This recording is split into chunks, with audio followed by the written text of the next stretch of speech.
Welcome to the Work Well, Live Well podcast. I'm your host, Leanne. Drawing on the foundations of wellbeing science and positive psychology, I share tools, tips and strategies for people to intelligently manage their wellbeing so that they can flourish into working well and living well. Today's guest is Jo Rispoli. Jo has worked for the International Organization of Migration, or IOM, since 2002. He was elected the first chairperson of IOM's Global Staff Association Committee, also known as GSAC, in June 2018, and has been working in this capacity at IOM Headquarters in Geneva, Switzerland since September 2018. Previously, he worked in Kenya as the Senior Regional Thematic Specialist for the East and Horn of Africa for the Labour Mobility and Human Development Division, and prior to that in South Africa as the Senior Regional Thematic Specialist for Southern Africa, as well as the head of the Technical Cooperation Department and Program Manager for IOM's mission in Ghana. Jo is a certified professional in learning and performance from the Association for Talent Development. He specialises in training delivery and holds a Master's in International Relations and a Bachelor's in History from Syracuse University. So let's get started.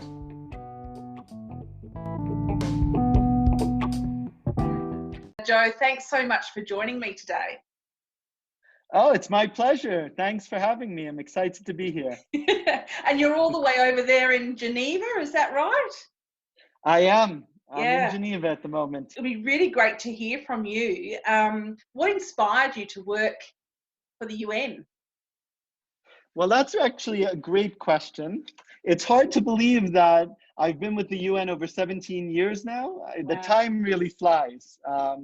So I would say from when I was very, very young, around 7 or 8 years old, I was very curious about the world.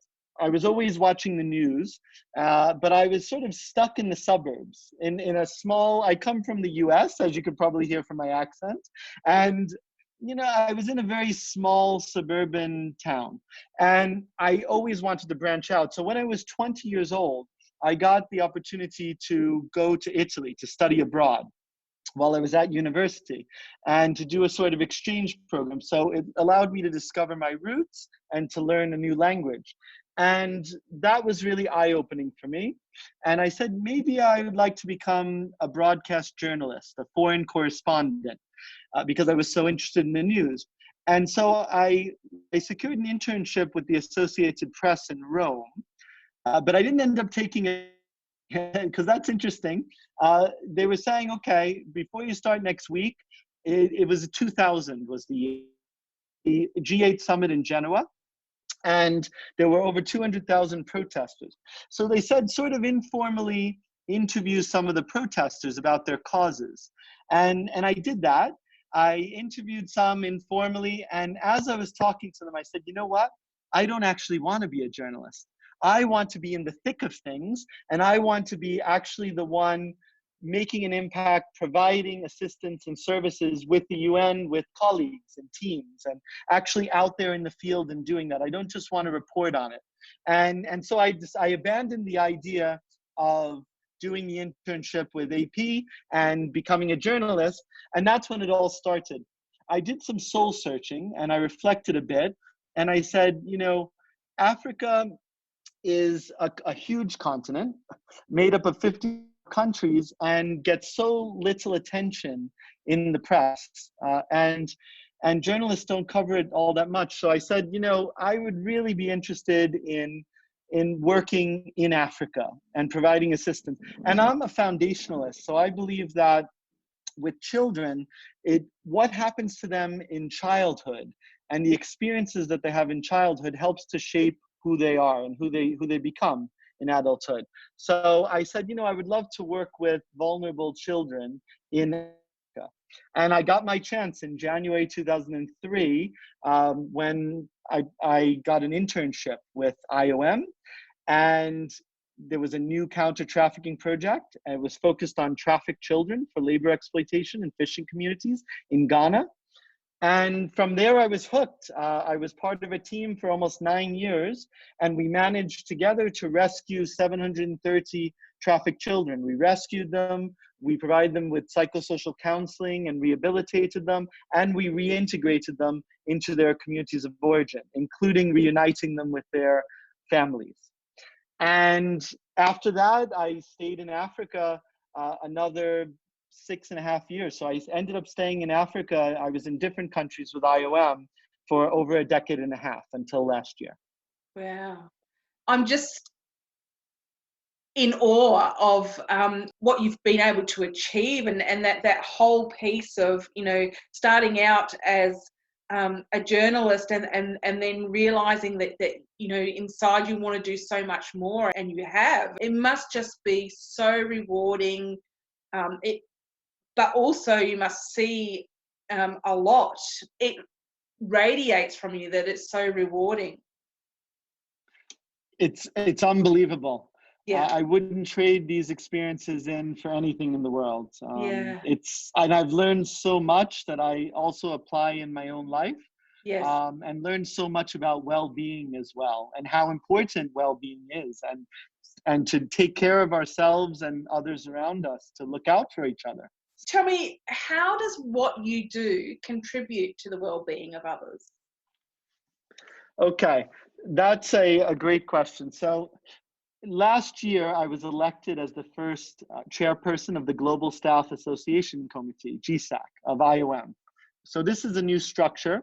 We have 18 regional representatives spread across the world, and we have a secretariat. So there's a total of 22 of us at the moment. So I'm the chairperson now. We have 10,957 members.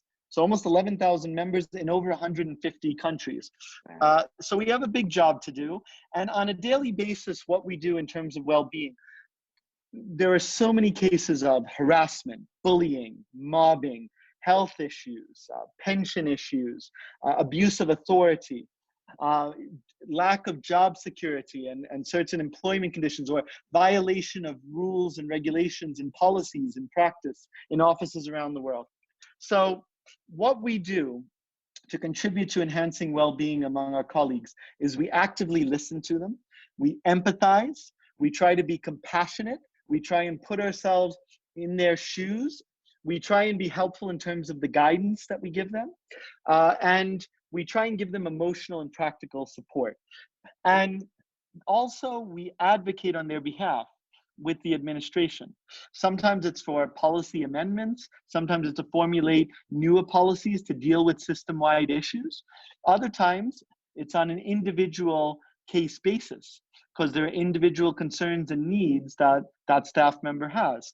And then we also refer them to other support services within IOM, whether it be the staff welfare officer, if there are mental health issues, the diversity and inclusion officer, the ombudsperson, if informal mediation is required, and so on. So these are some of the services that we provide on a daily basis.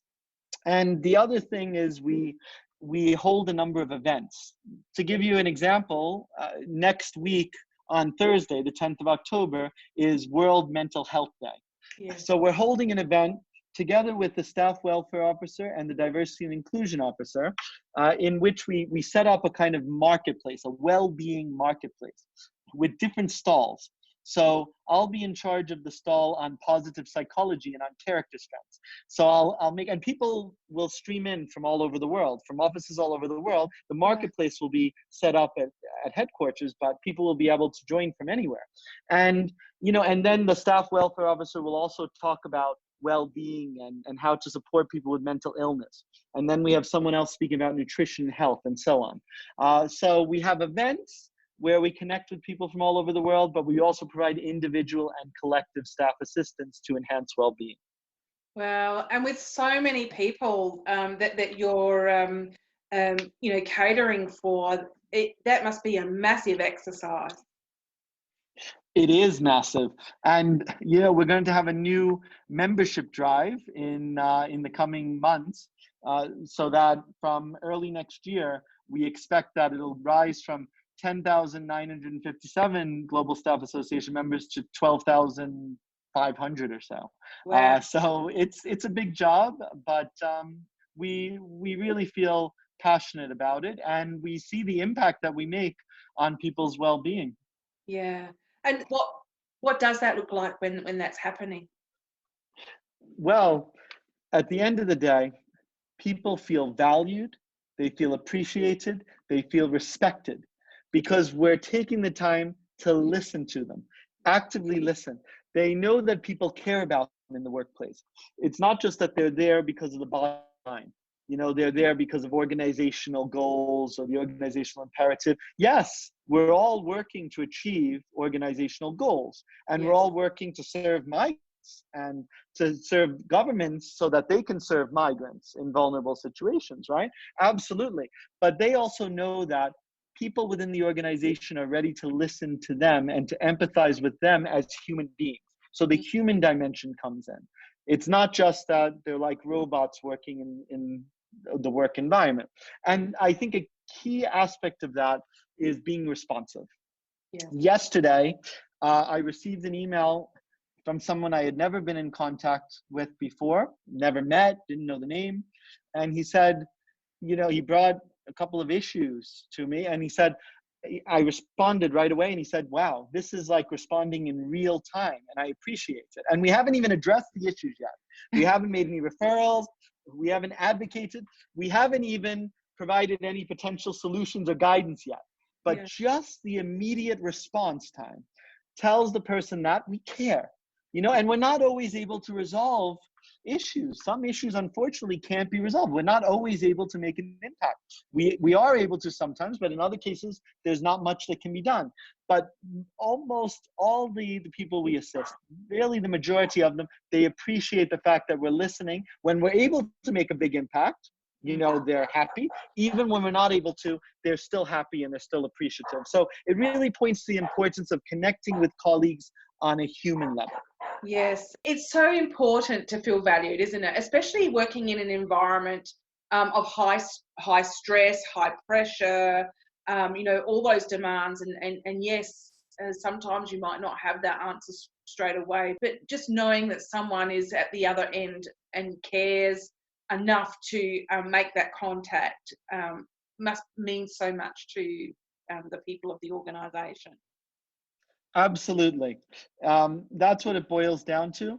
Sometimes they just need someone to listen to them. Sometimes it's sort of like a stream of consciousness. They'll even write an email and fill out the GSAC support request form. And sometimes it'll be 2 or 3 pages, 10 different issues. It's even difficult sometimes to figure out what kind of assistance they are requesting or they need, because they can become so emotional, right? Because they're frustrated and they feel like there's no one there for them sometimes. And in those cases, when you take the time to listen to their concerns for an hour and you just propose some options, some potential solutions, and you give some advice that they find to be helpful, that makes all the difference. Then if you're able to address the issues as well, that's the icing on the cake. And when you're able to resolve them, then that's wonderful. Yeah, that's so great. And it's so important to build those positive relationships in an organisation, isn't it? To build that trust and you know, for these tough times or tough challenges, so that there is trust. Trust is so important, and it needs to be built over time. You know, we've built up a relationship with the administration where, you know, we're trying to collaborate with them to address staff welfare, staff well-being, staff rights protection issues. So we're building that relationship with them, and we're building the relationship with staff, and staff are seeing positive changes also coming from the administration, because we also trust each other. Over the last year, we've built up this relationship where we realize it's all about providing support to staff, you know, for their well-being and welfare to be enhanced, at the same time as we're doing our work and trying to meet organizational goals, which is important. You need to balance both. There needs to be productivity and there needs to be job satisfaction. Staff need to be engaged and they need to be motivated, and they need to be rewarded when they do a good job. Yeah. And so it's really these collaborative processes that we engage with the administration on, where it makes such a big difference with staff, and that's where the impact really comes in. Yeah, and before we started this interview, I found some testimonials from your staff, which were just so kind and full of appreciation and admiration for the support that you provide to them. It's evident that they really appreciate that. And respect that within their organisation. Thank you so much. So, Joe, what are the biggest rewards or results that people within your organisation experience from having this focus on well-being and inclusiveness? Well, I think, in addition to what I've mentioned about their feeling respected, appreciated, and valued, which I think is a big reward in and of itself, there are other rewards like policies that come out. For instance, we worked on, in the last year, 2 policy packages in which we've made concrete recommendations to the administration, a lot of which they've taken on board in amending their policies. So one is on performance management. So having 360-degree feedback, multi-rater feedback within the staff evaluation system. And so we made concrete recommendations. We interviewed staff. We held webinars with staff to solicit their opinions, and we shared them with the administration. And we also did a comparative analysis of good practices in other UN agencies, because staff was saying, look, what's happening is supervisor managers are evaluating my performance, but I can't evaluate their performance as well. So there's this unequal sort of relationship. And peers should also be able to evaluate our performance. So now I'm proud to say that early next year, the administration is going to put out a new policy and institute a new system for staff evaluations and performance management, which will include 360-degree feedback and multi-rater feedback, as well as team awards to recognize and appreciate staff accomplishments. So team awards should be instituted and should be included in the new policy.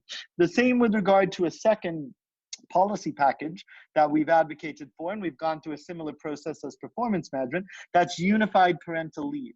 So that's combining maternity, paternity, adoption, and surrogacy leave into one policy that's a family-friendly, flexible policy, looking at blended and recomposed families, looking at LGBTI, and looking at single parents, looking at those who adopt, looking at those who use surrogates, and all the different permutations that relate to parental leave and related issues. That's just amazing. So many people are pushing for that in their organisations, and wanting to feel included, and it's just amazing to hear that it's actually happening, and people are going to benefit from that. So congratulations to you. Thank you. So what I would love to ask of you is, do you have a wellbeing tip or a TED Talk, book, or quote that you might recommend to the audience? Okay, excellent question. My favorite quote features in the film Coach Carter from 2005. I don't know if you know, with Samuel L. Jackson. Yes.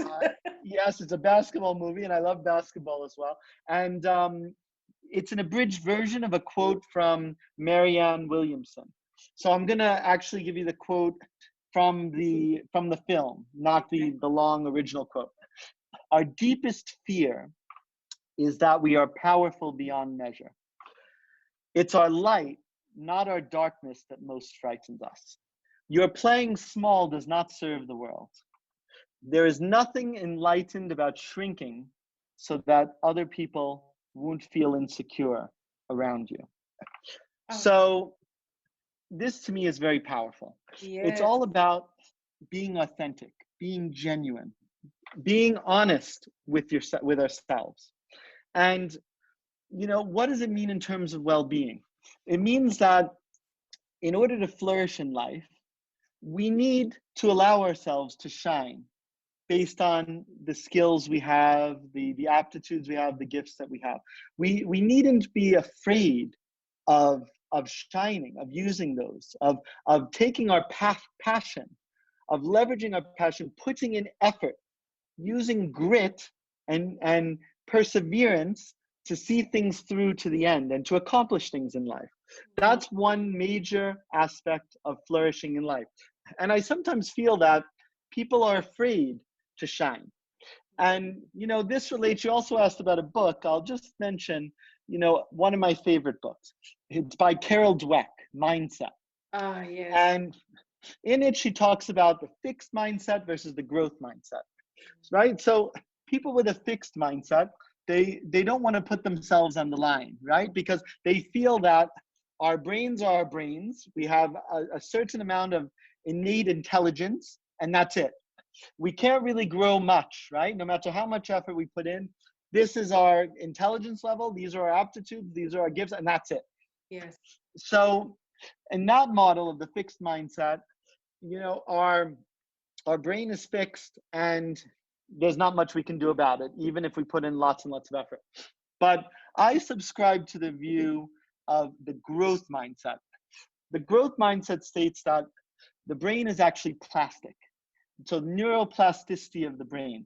Basically, what that means is that the structures and functions of the brain can change over time based on what you focus your energy on, what you concentrate on, what you're interested in, what motivates you, what you're passionate about, and what you persevere with. So this growth mindset enables us to get out in the world and say, I can put in, as Malcolm Gladwell would say, 10,000 hours of effort, and I'm going to see improvement. I may not be the best person in the world at this, but I will certainly get better. I will improve over time. And with that dedication and devotion, I can excel in what I'm doing. As long as those ingredients are there, like Angela Duckworth's book, Grit, another one of my favorites, where she talks about effort, 2 times effort. So you have 2 times effort for one bit of talent, let's say. And if you put in lots and lots of effort, it can even overcome having less talent, natural inclination or talent in the area. And so you need the passion, the perseverance. So for me, this all ties back to well-being, because if we're not afraid to shine in life, if we have a growth mindset where we recognize, that our brains are plastic and the structures and functions of our brain can change over time with effort and passion and perseverance, then we'll be more motivated, we'll be more engaged in life, and we'll be more satisfied in life. And ultimately, that enhances our well-being. I couldn't have said it better myself. That is just fantastic. Thanks so much, Joe. And just so true. I mean, that if we have that fixed mindset, we're very limited, aren't we? When we have that growth mindset, we think more broadly. We're more inspired to think outside of the square and all of that. So thank you so much. And I'll be sure to share those books. Yes, please do. Yes. Please do. Yeah, I try to spread the word as much as possible. Yes, thank you. And thank you so much for shining your light, I have to say. It shines very brightly. And these are inspiring questions that you've asked today. So it's great. I feel inspired to continue with our work throughout the day. And sometimes it's nice just to be able to step back for a minute or two and reflect on these things. And I think this podcast has enabled me to do just that. So thanks for that. Wonderful. Thank you so much, Joe. As we bring this to a close, if people wanted to connect with you, how would they find you?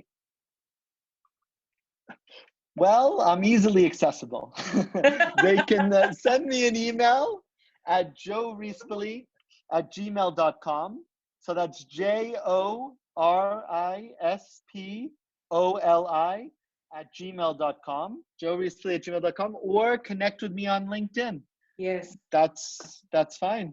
we try to be responsive. So I will try to be as responsive as possible. Yeah, thank you so much. And again, thank you so much for taking the time to talk to me today. Thank you. It's been a pleasure.